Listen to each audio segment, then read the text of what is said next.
Hello students, आज हम देख रहे हैं क्लास 7 के चैप्टर 2 फ्रैक्शन एंड डेसिमल का इंट्रोडक्शन लेक्चर। ओके, तो यहाँ पे देखते हैं फ्रैक्शन पहले तो कहते किसे हैं। तो फ्रैक्शन मतलब ए अपॉन बी के फॉर्म में जो भी नंबर होता है उसे बोलते हैं फ्रैक्शन नंबर। तो ए और बी क्या है? तो ए और बी दोनों ही होल नंबर्स, मतलब आप ए की जगह पे भी कोई भी होल नंबर रख सकते हो, बी की जगह पे भी कोई भी होल नंबर रख सकते हो। लेकिन आपको खास ध्यान ये रखना है कि B never equal to 0। B कभी भी 0 नहीं होना चाहिए। मतलब कि आप यहाँ पे लिख सकते हो 1/2, 2/5, 7/3, कोई भी होल नंबर आप ले सकते हो, लेकिन नीचे बी 0 आप नहीं ले सकते। ठीक है, उन सारे नंबर को बोलते हैं फ्रैक्शन नंबर। अब फ्रैक्शन में ऊपर वाला जो नंबर होता है यानी कि ए, उसे बोलते हैं न्यूमरेटर, और नीचे जो नंबर होता है उसे बोलते हैं डिनोमिनेटर। यहाँ पे बी जो है उसे बोलते हैं हम डिनोमिनेटर। आप जानते हो ए और बी की जगह पे आप कोई भी होल नंबर रख सकते हो, okay, but B never equal to 0। अब देखते हैं टाइप्स ऑफ फ्रैक्शन। इसके बारे में आप पहले भी पढ़ चुके होंगे, लेकिन फिर भी हम एक बात देख रहे हैं कि प्रॉपर फ्रैक्शन। प्रॉपर फ्रैक्शन किसे कहते हैं? तो वो फ्रैक्शन जिसका न्यूमरेटर डिनोमिनेटर से छोटा हो। If the numerator of the fraction is smaller than denominator is called proper fraction. यहाँ पे मैं एग्जांपल ले रही हूँ कि 2/5। ओके, तो आपको दिख रहा है कि न्यूमरेटर जो है वो 5 से डिनोमिनेटर से छोटा है। वैसे ही 3/7, पर अगर मैं यहाँ पे 9/2 ले रही हूं तो ये प्रॉपर फ्रैक्शन नहीं है। ठीक है, क्योंकि यहाँ पे न्यूमरेटर बड़ा है और डिनोमिनेटर छोटा है, तो ये प्रॉपर फ्रैक्शन नहीं है, जबकि ये दोनों प्रॉपर फ्रैक्शन है। अब देखते हैं इम्प्रॉपर फ्रैक्शन। तो ऑब्वियसली जिसका न्यूमरेटर जो है वो डिनोमिनेटर से बड़ा हो जाए उसे बोलते हैं इम्प्रॉपर फ्रैक्शन। हम एग्जांपल देख चुके हैं 9/2, जिसमें न्यूमरेटर बड़ा है और डिनोमिनेटर छोटा है। अगर न्यूमरेटर बड़ा हो जाता है तो वो इम्प्रॉपर फ्रैक्शन है। वैसे यहाँ पे देख लो 13/5, आप कोई भी एग्जाम्पल ले सकते हो। ठीक है, 17/4, तो ये सारे जो है वो इम्प्रॉपर फ्रैक्शन है, क्योंकि उसका न्यूमरेटर डिनोमिनेटर से बड़ा है। अब आगे देखते हैं लाइक फ्रैक्शन। लाइक फ्रैक्शन किसे कहते हैं? तो जिसके अंदर सेम डिनोमिनेटर हो। न्यूमरेटर से हमें कोई लेना देना नहीं होगा, न्यूमरेटर कैसा भी हो, लेकिन डिनोमिनेटर सेम होना चाहिए, तो उसे बोलते हैं हम लाइक फ्रैक्शन। जैसे कि देखा जाए तो 3/5, 7/5, 4/5, इन सब का डिनोमिनेटर सेम है। लेकिन अगर मैं यहाँ पे 1/3 लिखूं तो ये उसका सेम नहीं है। ये तीनों जबकि लाइक फ्रैक्शन होंगे। ओके, तो अब देखते हैं अनलाइक फ्रैक्शन। तो अनलाइक फ्रैक्शन उसे कहते हैं जिसका डिनोमिनेटर डिफरेंट हो। तो जैसे कि 3/5, 7/4, इन दोनों का डिनोमिनेटर डिफरेंट है, तो इसे हम बोलेंगे अनलाइक फ्रैक्शन। ओके, अब है यूनिट फ्रैक्शन। यूनिट फ्रैक्शन किसे कहते हैं? तो फ्रैक्शन हुज न्यूमरेटर इज 1, उसे बोलते हैं यूनिट फ्रैक्शन। मैंने यहाँ पे शॉर्ट में लिखा है। तो डिनोमिनेटर से हमें कोई लेना देना नहीं है, कोई भी डिनोमिनेटर हो सकता है, लेकिन न्यूमरेटर 1 हो तो उसे बोलते हैं यूनिट फ्रैक्शन। जैसे कि 1/5, 1/7, 1/2, ऐसा कोई भी आप ले सकते हो। ठीक है, अब आगे देखते हैं। नेक्स्ट है मिक्स्ड फ्रैक्शन।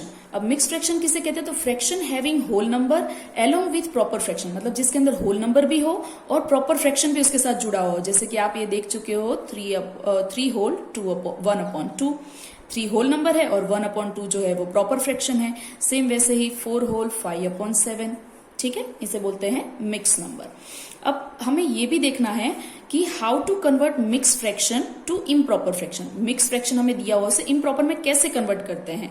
तो मैं यहाँ पे करूंगी, यहां से हम शुरू करेंगे और कुछ इस तरह से जाएंगे। ठीक है, तो पहले 4 और 1 का मल्टीप्लीकेशन होगा एंड देन उसमें 3 प्लस हो जाएगा, मतलब 4 मल्टीप्लाई बाय 1 प्लस 3, और नीचे डिनोमिनेटर एज इट इज रह जाएगा। तो 4 1 4 प्लस 3 7/4। इस तरह से फ्रैक्शन में कन्वर्ट कर दिया। क्योंकि जब भी आप एडिशन सब्ट्रैक्शन कर रहे होगे या फिर कोई भी सम कर रहे होगे तब मिक्स नंबर काम नहीं आता है, तो आपको उसे फ्रैक्शन में कन्वर्ट करना पड़ता है।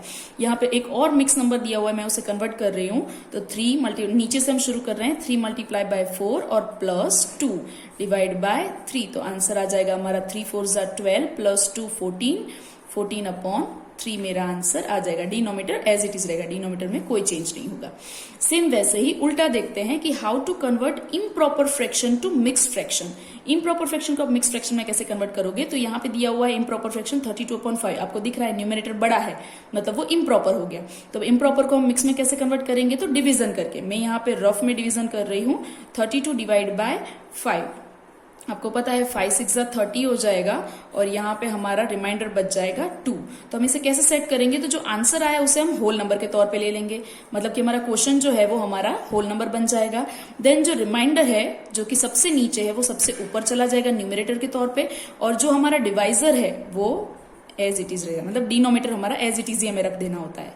ठीक है, आप ऐसे भी सोच सकते हो। सेम वैसे ही यहाँ पे आप करोगे तो 49 और 6 का डिवीजन करोगे तो आप रफ का में डिवीजन कर सकते हो, तो आपको आराम से पता चल जाएगा कि 6 8 जा 48, 1 रिमाइंडर बचेगा और डिनोमिनेटर तो हम एज इट इज ही रख देते हैं। ठीक है, जब इसका डिवीजन करोगे तो आपको क्वेश्चन 8 मिलेगा, तो मैंने 8 होल नंबर के तौर पे रख दिया है, डिनोमिनेटर एज इट इज 6 रख दिया और रिमाइंडर 1 बचेगा जो कि मैंने यहाँ पे ऊपर रख दिया है। इस तरह से आप कन्वर्ट कर सकते हो। अब नेक्स्ट है इक्विवेलेंट फ्रैक्शन। अब आप इक्विवेलेंट फ्रैक्शन कैसे ढूंढ सकते हो किसी भी फ्रैक्शन का, तो given fraction and fraction obtained by multiplying and dividing its numerator and denominator by the same non-zero integer। मतलब अगर आपको ये फ्रैक्शन का इक्विवेलेंट चाहिए तो आप इस फ्रैक्शन को किसी भी इंटीजर से मल्टीप्लाई कर दो, पर न्यूमरेटर को भी करना पड़ेगा और डिनोमिनेटर को भी करना पड़ेगा, या तो फिर आप डिवाइड कर दो। यहाँ पे पहला मैं एग्जाम्पल ले रही हूँ, वो मल्टीप्लीकेशन का ले रही हूँ, तो सपोज मैं इन दोनों को 2 से मल्टीप्लाई कर रही हूँ, ऊपर भी 2 से नीचे भी 2 से, तो 4/10 ये एक इक्विवेलेंट हो गया। सपोज मुझे दूसरा भी एक इक्विवेलेंट चाहिए तो मैं और एक बार किसी और नंबर से मल्टीप्लाई करके देख लूंगी। ठीक है, तो मतलब आप इसे भी मल्टीप्लाई कर सकते हो और मेन क्वेश्चन को भी मल्टीप्लाई कर सकते हो। मैंने यहाँ पे आंसर को मल्टीप्लाई किया है, आप क्वेश्चन को भी कर सकते हो। ठीक है, 4 3 जा 12 एंड 10 3 जा 30, इस तरह से आप कर सकते हो। तो इस तरह से आपको जितने चाहिए उतने इक्विवेलेंट्स आप ढूंढ सकते हो। अब यहाँ पे एक और एग्जाम्पल है जिसमें मैं डिवीजन करके आपको दिखा रही हूँ कि इक्विवेलेंट कैसे ढूंढते हैं। तो 16/64 दोनों को मुझे पता है कि मैं 2 से डिवाइड कर सकती हूँ, तो मैं दोनों को 2 से डिवाइड कर रही हूँ ऊपर नीचे। आपको खास ध्यान रखना है कि आपको न्यूमरेटर एंड डिनोमिनेटर दोनों को ही डिवाइड करना पड़ेगा। तो 16 डिवाइड बाई 2 8 और यहाँ पे 64 डिवाइड बाई 2 का आंसर आ जाएगा हमारा 32। अब एक और हमें ढूंढना है, तो मैं डिवाइड बाय 2 भी कर सकती हूँ, अगेन डिवाइड बाय 2 कर सकती हूँ, या तो फिर मैं डिवाइड बाय 4 भी कर सकती हूँ, क्योंकि मुझे पता है कि दोनों ही 4 से डिवीजन हो सकता है। तो मैं 8 से यहाँ पे डिवाइड करी तो मुझे आंसर मिल रहा है 4 और यहाँ पे मुझे आंसर मिल रहा है 16। तो ये मेरा एक और इक्विवेलेंट मिल गया। ठीक है, तो इस तरह से आप डिवीजन या मल्टीप्लिकेशन दोनों ही करके इक्विवेलेंट्स ढूंढ सकते हो। अब देखते हैं आगे कंपैरिजन ऑफ द फ्रैक्शन। अब आप कंपैरिजन कैसे करोगे, तो उसमें बहुत अलग अलग केसेस हैं। जैसे कि पहला केस है कि when a fraction with same denominator, अगर सेम डिनोमिनेटर होता है तब तो आप आसानी से कर सकते हो, आपको खाली न्यूमरेटर का कंपैरिजन करना होता है। जो न्यूमरेटर बड़ा वो फ्रैक्शन बड़ा, जैसे कि आपको दिख रहा है यहाँ पे 7 बड़ा है तो वो फ्रैक्शन बड़ा हो गया। सेम वैसे ही यहाँ पे आप देख रहे हो तो डिनोमिनेटर सेम है, आपने सबसे पहले ही चेक कर लिया है, तो जो न्यूमरेटर बड़ा वो फ्रैक्शन बड़ा, तो ये न्यूमरेटर बड़ा है तो वो बड़ा हो जाएगा। सेम वैसे ही यहाँ पे भी आप आसानी से कर सकते हो।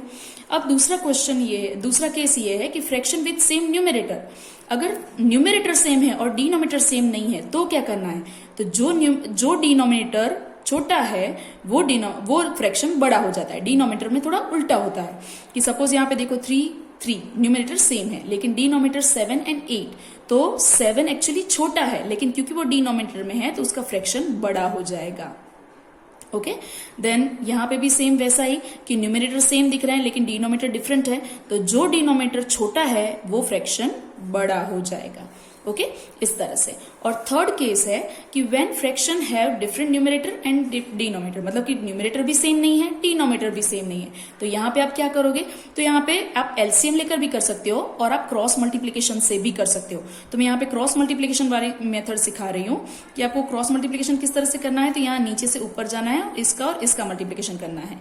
9 3 जा 27, 5 7 जा 35, तो यहाँ पे 27 और यहाँ पे 35, कौन बड़ा हुआ 35, मतलब कि ये फ्रैक्शन बड़ा हो जाता है। ठीक है, तो आप यहाँ पे आराम से रख सकते हो 3/5 स्मॉलर देन 7/9, इस तरह से आप कर सकते हो। इसके अलावा एलसीएम लेकर भी आप सॉल्व कर सकते हो। ओके, अब नेक्स्ट देखते हैं।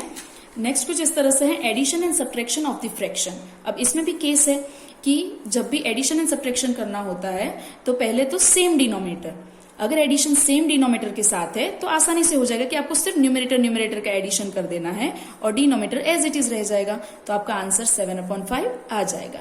ठीक है, लेकिन अगर डिनोमिनेटर डिफरेंट है तो आप क्या करोगे, तो यहाँ पे आपको एलसीएम लेना पड़ेगा। एलसीएम आपको लेना आता है, आप रफ काम में करके ले सकते हो। तो 3 और 2 का एलसीएम मैं यहाँ पे डायरेक्ट ले रही हूँ, 6 होता है। ठीक है, तो अब 6 एलसीएम, तो यहाँ पे दोनों ही डिनोमिनेटर को मुझे 6 बनाना पड़ेगा। तो मैं कैसे बनाऊंगी, यहाँ पे 2/3 है तो 3 को 2 से मल्टीप्लाई करूंगी तब 6 होगा। 3 2 जा 6 होता है, तो ऊपर भी मुझे 2 से मल्टीप्लाई करना पड़ेगा। सेम वैसे यहाँ पे 1/2 है लेकिन 2 को किससे मल्टीप्लाई करने पे 6 आएगा, तो 3 से, तो ऊपर भी मैं 3 से मल्टीप्लाई करूंगी। तो इन दोनों का आंसर लिखते हैं 2 2 जा 4 और 3 2 जा 6। देन यहाँ पे 1 3 जा 3 एंड 2 3 जा 6। ओके, अब डिनोमिनेटर सेम हो गया, अब आराम से न्यूमरेटर का प्लस कर दो, तो 4 + 3 हो जाएगा हमारा 7/6। इस तरह से आप कर सकते हो। अब सब्ट्रैक्शन में भी सेम वैसा ही है, डिनोमिनेटर सेम होना चाहिए, अगर नहीं है तो आपको एलसीएम लेकर करना पड़ेगा। यहाँ पे डिनोमिनेटर सेम है तो मैं आसानी से पहले न्यूमरेटर का काम खत्म कर लूंगी और डिनोमिनेटर एज इट इज रख दूंगी। सो यहाँ पे मेरा आंसर आ जाएगा 7/13। लेकिन यहाँ पे आपको दिख रहा है कि डिनोमिनेटर सेम नहीं है, तो यहाँ पे आपको एलसीएम लेना पड़ेगा, और 17 एंड 34 का एलसीएम हो जाता है 34। आप चाहो तो रफ काम कर सकते हो। तो यहाँ पे मैं 12/17, अब इसे 34 बनाने के लिए किससे मल्टीप्लाई करना पड़ेगा, तो 17 2 जा 34, तो यहाँ पे भी 2 से मल्टीप्लाई करूंगी, और 3/34, लेकिन नीचे इसके नीचे तो 34 है ही, तो मुझे इसे किसी से भी मल्टीप्लाई करने की जरूरत नहीं है, तो मैं इसे एज इट इज रखूंगी। अब यहाँ पे 12 2 जा 24/34 माइनस 3/34। अब आपको पता है डिनोमिनेटर सेम हो गया है, तो मैं न्यूमरेटर का माइनस कर दूंगी, तो 21/34 मेरा आंसर हो जाएगा। इस तरह से आप सब्ट्रैक्शन कर सकते हो। अब देखते हैं मल्टीप्लीकेशन ऑफ फ्रैक्शन। तो मल्टीप्लीकेशन कैसे करें, तो मैंने यहाँ पे बहुत अलग अलग टाइप के एग्जांपल्स लिए हैं। जैसे कि यहाँ पे तो आपको दिख रहा है ये 3 होल नंबर है, इसको फ्रैक्शन बनाने के लिए मैं नीचे 1 रख दूंगी, क्योंकि किसी भी नंबर के नीचे डिनोमिनेटर 1 होता ही है। अब मैं सीधा मल्टीप्लीकेशन करूंगी, न्यूमरेटर का मल्टीप्लीकेशन, डिनोमिनेटर का, तो 3 2 जा एंड 1 4 जा, तो यहाँ पे 3 2 जा 6, 4 1 जा 4। सेम वैसे ही यहाँ पे भी ऐसा ही करूंगी, 1 × 4 और नीचे 7 × 5, न्यूमरेटर डिनोमिनेटर, 1 4 जा 4, 7 5 जा 35। यहाँ पे भी सेम वैसे ही हो जाएगा, 3 × 1 और नीचे 4 × 4, तो 3 1 जा 3 एंड 4 4 जा 16। ओके, आसानी से हो जाएगा। अब मैं डिवीजन सिखाऊं उससे पहले एक इंपॉर्टेंट टॉपिक है रेसिप्रोकल। रेसिप्रोकल मतलब सीधा अगर लैंग्वेज में देखा जाए तो रेसिप्रोकल मतलब फ्रैक्शन को उल्टा सीधा करना, मतलब डिनोमिनेटर को न्यूमरेटर में कन्वर्ट करना और न्यूमरेटर को डिनोमिनेटर। तो इसका रेसिप्रोकल क्या हो जाएगा, 4/3, यहाँ पे हो जाएगा 7/9। अब 3 के नीचे तो कोई डिनोमिनेटर है ही नहीं, पर आपको पता है हर किसी के नीचे डिनोमिनेटर 1 होता ही है, तो हम खुद रख देंगे और ये हो जाएगा 1/3। और 0 का डिनोमिनेटर क्या होगा, तो 0 का डिनोमिनेटर होगा इन्फिनिटिव। क्यों, क्योंकि 0 के नीचे मैं 1 रख के अगर उसे उल्टा करती हूं तो आंसर आएगा 1/0, और आपको पता है कभी भी किसी का भी डिनोमिनेटर 0 नहीं हो सकता। ओके, नहीं हो सकता, तो उसे बोलते हैं इन्फिनिटिव। इस तरह से अब हम देखते हैं डिवीजन ऑफ द फ्रैक्शन। तो डिवीजन ऑफ द फ्रैक्शन में हमें क्या करना है, तो मैं पहले तो इसे फ्रैक्शन में कन्वर्ट कर रही हूँ, मतलब नीचे 1 रख देती हूँ, ठीक है, ताकि मेरे लिए सब आसान हो जाए।